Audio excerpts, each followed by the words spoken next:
In the dim glow of a rainy afternoon, Alex Thompson stepped into the bustling lobby of First National Bank, his worn-out trench coat dripping water onto the marble floor. He looked like any other down-on-his-luck customer, beard unkempt, shoes scuffed from years of hard walking, and eyes shadowed by the weight of invisible burdens. But beneath that facade was the CEO of the entire banking empire, a man worth billions, here on a secret mission to uncover the rot festering in his own institution. As he approached the teller's window, a smug voice echoed from behind the counter, "Next." Little did anyone know, this encounter would shatter lives, rebuild others, and remind the world that true wealth isn't measured in dollars. Alex had built First National from a single branch in a forgotten town to a nationwide powerhouse. Born into poverty, he'd clawed his way up through sheer grit, starting as a janitor in a small credit union while studying finance at night. Those early days haunted him, the humiliation of being turned away for a loan because he didn't look creditworthy, the sting of managers who judged him by his threadbare clothes rather than his potential. Now, at 55, with gray streaking his hair and a fortune that could buy islands, Alex made it a habit to visit branches incognito. He called it his reality check, a way to ensure his employees treated every customer with the dignity he'd once been denied. But today, in this flagship branch in downtown Chicago, he sensed something was terribly wrong. The teller, a young woman named Maria with kind eyes and a name tag that read, "Trainee," greeted him hesitantly. "How can I help you, sir?" she asked, her voice soft amid the clatter of keyboards and muffled conversations. Alex cleared his throat, adopting a slight tremor to his words. "I'd like to check my balance and withdraw some funds. Account number 478291134. Maria typed it in, her brow furrowing.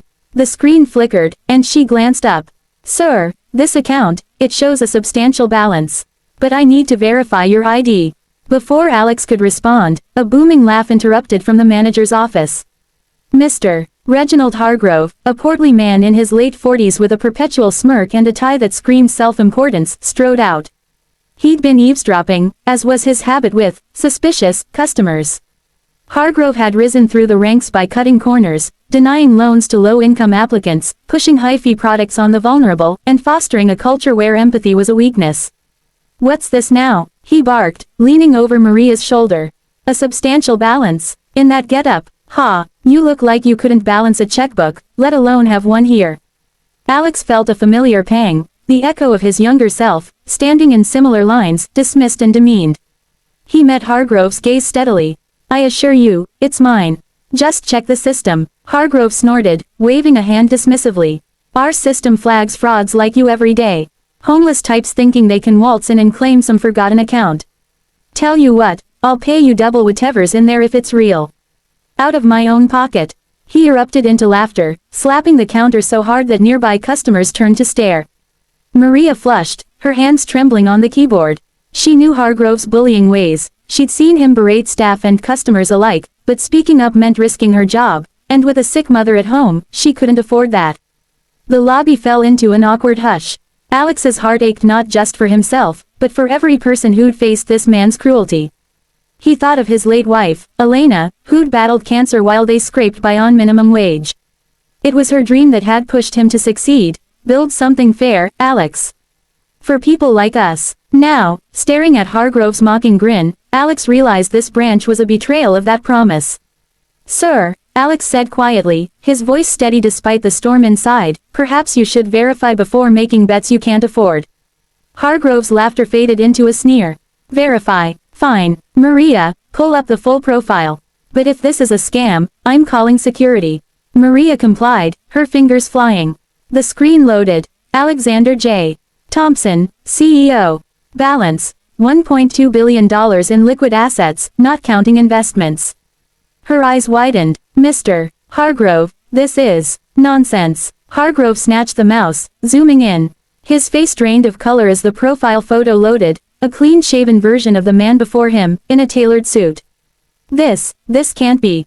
Alex removed his fake beard with a slow, deliberate motion, revealing the face that graced boardroom walls and financial magazines. "It is. And you've just bet double on my balance. That's quite a sum, Mr. Hargrove." The manager staggered back, his bravado crumbling like a house of cards. Whispers rippled through the lobby as customers pulled out phones, recording the unfolding drama. Maria stared in awe, a mix of relief and fear washing over her. But Alex wasn't done. This wasn't just about humiliation, it was about justice. He asked Maria to step aside and access the branch's internal logs from a nearby terminal, perks of being the boss. What he found chilled him. Hargrove had been skimming fees, denying legitimate claims, and even altering records to boost his bonuses. Dozens of complaints from low-income customers had been buried. One stood out, a single mother named Lisa, whose loan for her child's medical bills had been rejected with a note, "Not worth the risk, looks desperate." Alex's eyes burned with unshed tears. He remembered his own desperation when Alina's treatments drained their savings. Turning to Hargrove, now pale and sweating, he said, "You've turned my bank into a predator. People come here for help, not judgment." Hargrove stammered, I was just following protocols. It's a tough business." "No," Alex cut in, his voice rising with controlled fury. "It's people, like Maria here, who's been covering for your mistakes. Or the customers you've laughed out the door." He glanced at the lobby, where a mix of shock and nods met his words. Security arrived, but not for Alex. "Escort Mr. Hargrove out," Alex instructed calmly. "And call hour. He's terminated, effective immediately." As Hargrove was led away, protesting weakly, Alex turned to Maria. "You've got potential. How'd you like to run this branch?" Her eyes filled with tears.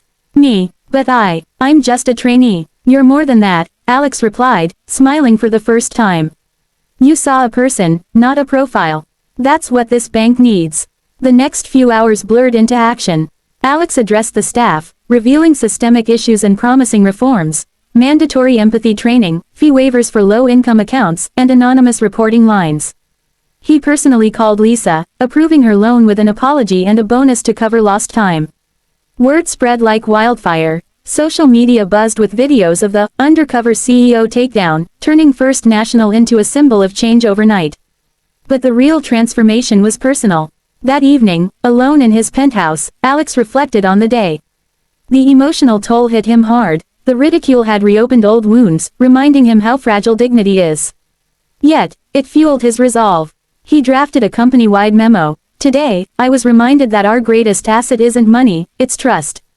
Never forget, every customer has a story. Honor it." Months later, the branch thrived under Maria's leadership.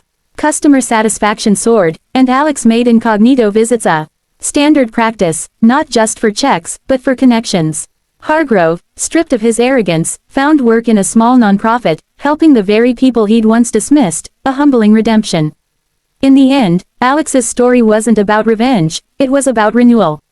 It taught that true power lies in lifting others, not looking down on them. And in a world quick to judge, a simple act of kindness can balance the scales of fate.